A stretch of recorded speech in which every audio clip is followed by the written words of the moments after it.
اور جب یہ لوگ یا نبی یا کاہن تجھ سے پوچھیں کہ خداوند کی طرف سے بار نبوت کیا ہے، تب تو ان سے کہنا کون سا بار نبوت؟ خداوند فرماتا ہے میں تم کو پھینک دوں گا۔ خداوند کے زندہ اور پاک کلام میں سے یرمیہ کی کتاب اس کا 23واں باب۔ خداوند فرماتا ہے ان چرواہوں پر افسوس جو میری چراگاہ کی بھیڑوں کو ہلاک و پراگندہ کرتے ہیں۔ اس لیے خداوند اسرائیل کا خدا ان چرواہوں کی مخالفت میں جو میرے لوگوں کی چوپانی کرتے ہیں یوں فرماتا ہے کہ تم نے میرے گلہ کو پراگندہ کیا اور ان کو ہانک کر نکال دیا اور نگہبانی نہیں کی۔ دیکھو میں تمہارے کاموں کی برائی تم پر لاؤں گا، خداوند فرماتا ہے، پر میں ان کو جو میرے گلہ سے بچ رہے ہیں تمام ممالک سے جہاں جہاں میں نے ان کو ہانک دیا تھا جمع کر لوں گا اور ان کو پھر ان کے گلہ خانوں میں لاؤں گا، اور وہ پھلیں گے اور بڑھیں گے، اور میں ان پر ایسے چوپان مقرر کروں گا جو ان کو چرائیں گے اور وہ پھر نہ ڈریں گے، نہ گھبرائیں گے، نہ گم ہوں گے۔ خداوند فرماتا ہے دیکھ وہ دن آتے ہیں، خداوند فرماتا ہے کہ میں داؤد کے لیے ایک صادق شاخ پیدا کروں گا اور اس کی بادشاہی ملک میں اقبال مندی اور عدالت اور صداقت کے ساتھ ہوگی۔ اس کے ایام میں یہودا نجات پائے گا اور اسرائیل سلامتی سے سکونت کرے گا، اور اس کا نام یہ رکھا جائے گا خداوند ہماری صداقت۔ اسی لیے دیکھ وہ دن آتے ہیں، خداوند فرماتا ہے کہ وہ پھر نہ کہیں گے کہ زندہ خداوند کی قسم جو بنی اسرائیل کو ملک مصر سے نکال لایا، بلکہ زندہ خداوند کی قسم جو اسرائیل کے گھرانے کی اولاد کو شمال کی سرزمین سے اور ان سب مملکتوں سے جہاں جہاں میں نے ان کو ہانک دیا تھا نکال لایا، اور وہ اپنے ملک میں بسیں گے۔ نبیوں کی بابت میرا دل میرے اندر ٹوٹ گیا، میری سب ہڈیاں تھر تھراتی ہیں۔ خداوند اور اس کے پاک کلام کے سبب سے میں متوالا سا ہوں، اور اس شخص کی مانند جو میں سے مغلوب ہو۔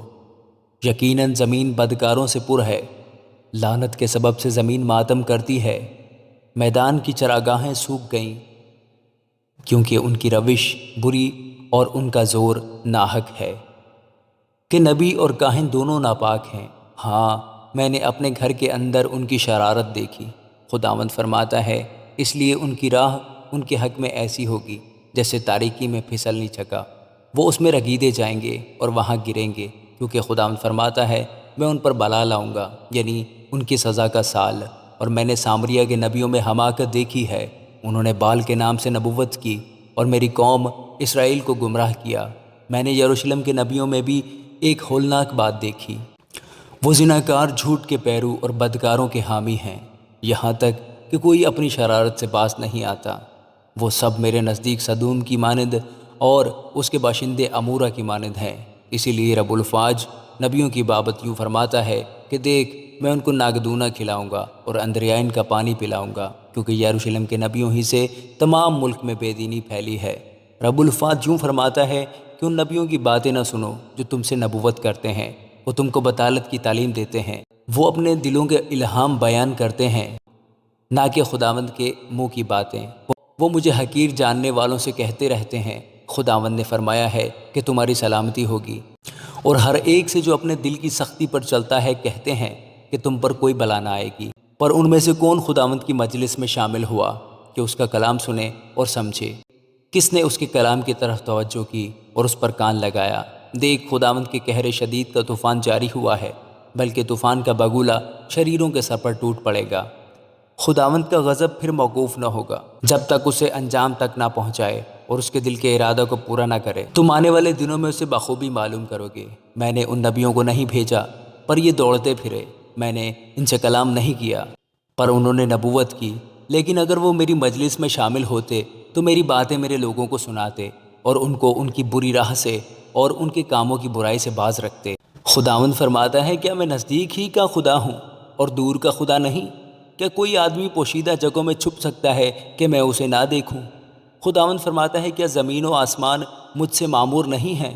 خداوند فرماتا ہے میں نے سنا جو نبیوں نے کہا جو میرا نام لے کر جھوٹی نبوت کرتے اور کہتے ہیں کہ میں نے خواب دیکھا، میں نے خواب دیکھا۔ کب تک یہ نبیوں کے دل میں رہے گا کہ جھوٹی نبوت کریں؟ ہاں وہ اپنے دل کی فریب کاری کے نبی ہیں جو گمان رکھتے ہیں کہ اپنے خوابوں سے، جو ان میں سے ہر ایک اپنے پڑوسی سے بیان کرتا ہے، میرے لوگوں کو میرا نام بھلا دیں، جس طرح ان کے باپ دادا بال کے سبب سے میرا نام بھول گئے۔ جس نبی کے پاس خواب ہے وہ خواب بیان کرے، اور جس کے پاس میرا کلام ہے وہ میرے کلام کو دیانتداری سے سنائے۔ گیہوں کو بھوسے سے کیا نسبت؟ خداوند فرماتا ہے کیا میرا کلام آگ کی مانند نہیں ہے؟ خداوند فرماتا ہے اور ہتھوڑے کی مانند جو چٹان کو چکنا چور کر ڈالتا ہے۔ اس لیے دیکھ میں ان نبیوں کا مخالف ہوں، خداوند فرماتا ہے جو ایک دوسرے سے میری باتیں چراتے ہیں۔ دیکھ میں ان نبیوں کا مخالف ہوں، خداوند فرماتا ہے جو اپنی زبان کو استعمال کرتے اور کہتے ہیں کہ خدا فرماتا ہے۔ خداوند فرماتا ہے دیکھ میں ان کا مخالف ہوں جو جھوٹے خوابوں کو نبوت کہتے اور بیان کرتے ہیں اور اپنی جھوٹی باتوں سے اور لافزنی سے میرے لوگوں کو گمراہ کرتے ہیں، لیکن میں نے نہ ان کو بھیجا نہ حکم دیا، اس لیے ان لوگوں کو ان سے ہرگز فائدہ نہ ہوگا، خداوند فرماتا ہے۔ اور جب یہ لوگ یا نبی یا کاہن تجھ سے پوچھیں کہ خداوند کی طرف سے بار نبوت کیا ہے، تب تو ان سے کہنا کون سا بار نبوت؟ خداوند فرماتا ہے میں تم کو پھینک دوں گا، اور نبی اور کاہن اور لوگوں میں سے جو کوئی کہے خداوند کی طرف سے بار نبوت میں اس شخص کو اور اس کے گھرانے کو سزا دوں گا۔ چاہیے کہ ہر ایک اپنے پڑوسی اور اپنے بھائی سے یوں کہے کہ خداوند نے کیا جواب دیا اور خداوند نے کیا فرمایا ہے، پر خداوند کی طرف سے بار نبوت کا ذکر تم کبھی نہ کرنا، اس لیے کہ ہر ایک آدمی کی اپنی ہی باتیں اس پر بار ہوں گی، کیونکہ تم نے زندہ خدا رب الفواج ہمارے خدا کے کلام کو بگاڑ ڈالا ہے۔ تو نبی سے یوں کہنا کہ خداوند نے تجھے کیا جواب دیا اور خداوند نے کیا فرمایا، لیکن چونکہ تم کہتے ہو خداوند کی طرف سے بار نبوت، اس لیے خداوند یوں فرماتا ہے کہ چونکہ تم کہتے ہو خداوند کی طرف سے بار نبوت اور میں نے تم کو کہلا بھیجا کہ خداوند کی طرف سے بار نبوت نہ کہو، اس لیے دیکھو میں تم کو بالکل فراموش کر دوں گا اور تم کو اور اس شہر کو جو میں نے تم کو اور تمہارے باپ دادوں کو دیا اپنی نظر سے دور کر دوں گا، اور میں تم کو ہمیشہ کی ملامت کا نشانہ بناؤں گا اور ابدی خجالت تم پر لاؤں گا جو کبھی فراموش نہ ہوگی۔ آمین۔